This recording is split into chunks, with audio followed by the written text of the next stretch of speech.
precisamos fazer para crescer? Em 1 de Pedro, no capítulo 2, ele diz: desejai ardentemente o genuíno leite espiritual, para que por ele vos seja dado o crescimento para a salvação. Além de desejar o crescimento, nós precisamos desejar aquilo que viabiliza o crescimento, que em primeiro lugar, antes de mais nada, é alimento. Quando ele fala de desejar o leite espiritual, ele está falando de uma dieta específica.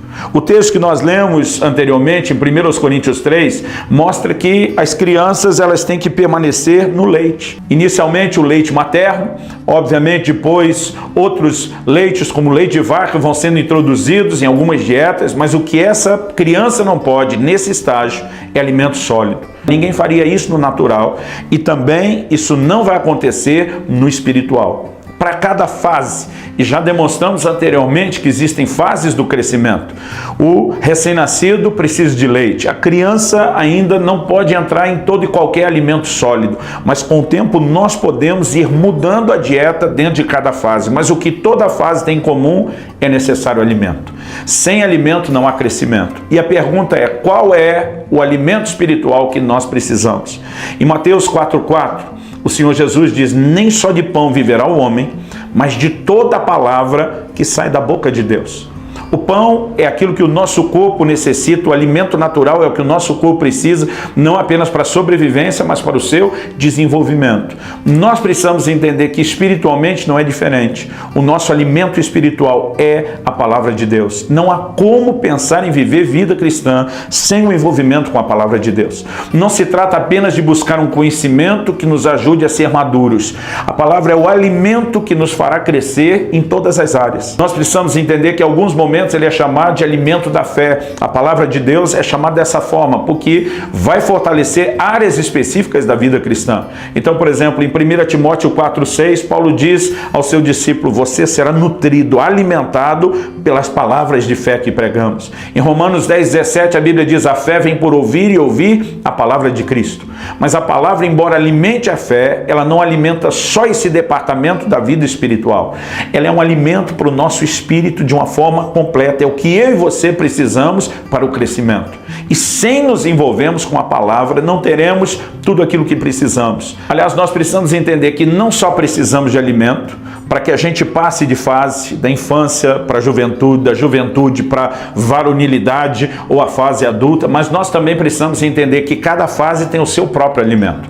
A declaração de Paulo que vimos inicialmente, ele diz: eu não pude falar a vocês como espirituais, e sim como carnais, como crianças em Cristo. Ele mostra que esse comportamento da carnalidade mostra o estágio onde eles estavam. Então, se eram crianças, ele diz: eu só pude dar leite espiritual. Ele diz: e mesmo agora eu não dei alimento sólido, nem antes nem agora, porque vocês não podem suportar. O próprio Jesus diz em João 16, ali a partir do versículo 12, eu tenho muito o que vos dizer, mas vocês não podem suportar agora. Quando vier o Espírito da verdade, ele vos guiará a toda a verdade. O Senhor estava dizendo que não era apenas, o problema não era apenas a fonte. Eu não consigo fazer, o Espírito Santo fará. O Senhor Jesus está dizendo: a fonte pode mudar, mas o que vai mudar entre o meu ensino de agora e a ação do Espírito Santo depois, é que agora vocês não podem suportar, mas depois vocês poderão. Precisamos entender que a mesma palavra que nos alimenta, ela só pode ser recebida no nível do estágio de crescimento onde nós estamos. No livro de Hebreus, no capítulo 5, eu quero começar lendo a partir do versículo 11, a palavra de Deus nos diz o seguinte, Hebreus capítulo 5, verso 11, a esse respeito temos muitas coisas que dizer e difíceis de explicar, porquanto vos tendes tornados tardios em ouvir. A maneira como nos dispomos a ouvir a palavra de Deus determina se nós vamos crescer ou não. O próprio Senhor Jesus fala a respeito daqueles que são ouvintes, mas não são praticantes. A Bíblia fala da negligência de alguns em ouvir e não aplicar o coração a isso. Isso faz com que essa pessoa não consiga passar para o próximo nível. Então, ele continua dizendo o seguinte, no final do versículo 12, vos tornastes como necessitados de leite e não de alimento sólido.